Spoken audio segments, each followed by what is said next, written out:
For more than 7 decades, NATO has been the critical ally of the US in the Western security system.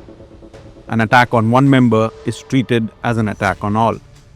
But today, the alliance is facing one of its most serious stress tests. The reason?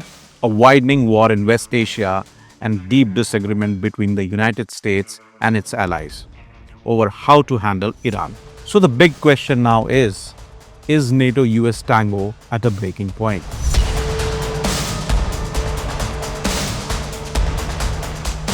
The latest tensions began after US alongside Israel launched military strikes on Iran. The conflict has already triggered global economic crisis due to the partial blockade of the Strait of Hormuz. This is a narrow waterway through which roughly one-fifth of the world's shipment pass. Iran's action in the region has disrupted shipping and raised energy prices. To counter this, US President Donald Trump has asked allies to send ships and military support to help reopen and secure the waterway. But many of America's closest partners have refused.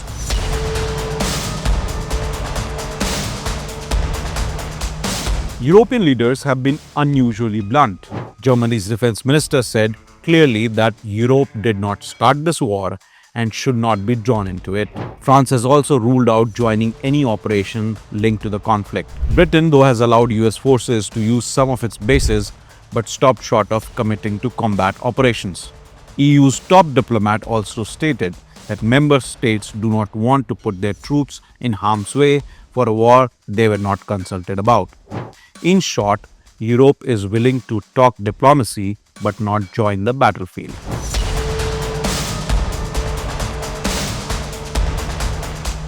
The disagreement boils down to three major issues.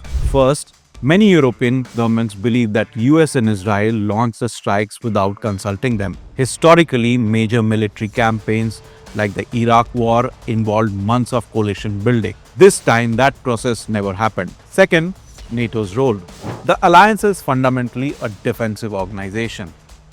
Its core rule, Article 5, applies only when a member country is attacked. Since Iran did not attack a NATO country directly, many leaders argue that the alliance is not obligated to join the war. Third, a strategic risk. Some EU officials believe that sending warships could escalate the conflict more. Even a small clash in the Strait of Hormuz could trigger wider retaliation across the Middle East.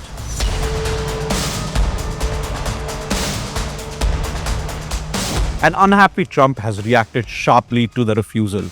He says NATO allies benefit from American military protection but fail to support Washington in return. Trump has repeatedly argued that United States has spent hundreds of billions defending Europe, especially through NATO and support for Ukraine. In his view, the alliance should now return the favor. At one point, Trump even suggested that US relationship with NATO may need to be reconsidered if allies continue to refuse to participate. But he's also sending mixed signals.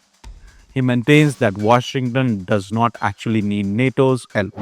All of the NATO allies agreed with us, but they don't want to, despite the fact that we help them so much, we have thousands of soldiers in different countries all over the world, and they don't want to help us, which is amazing. Amazing. And I didn't do a full court press because I think if I did, they probably would be. But we don't need help. That war has been long prosecuted, as far as I'm concerned, almost from day one. We knocked out many of these things. We knocked out the Navy essentially in a couple of days. But I was surprised to see that NATO, while they agreed that it was a very important thing to do, they agree fully. Nobody said, "Oh, you shouldn't do it." They would have had a nuclear weapon within 1 month of when we had the B-2 bombers bomb the nuclear potential.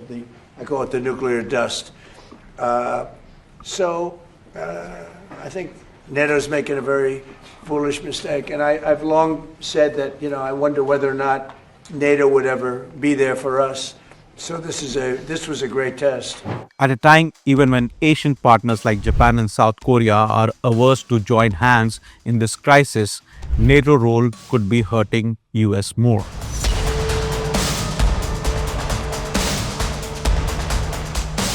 Since World War II, American power has largely relied on alliances and international institutions. But the current approach of unilateral assertions, driven less by consensus building, has triggered a shakeup. Nations, both allies and opponents, are still trying to figure out the way forward in such unstable times.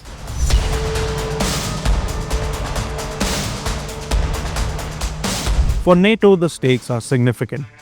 The alliance has survived many crises, from the Cold War to disputes over Iraq and Afghanistan. But today's divide raises uncomfortable questions. Can NATO remain united if the United States increasingly acts alone? For now, NATO is not collapsing.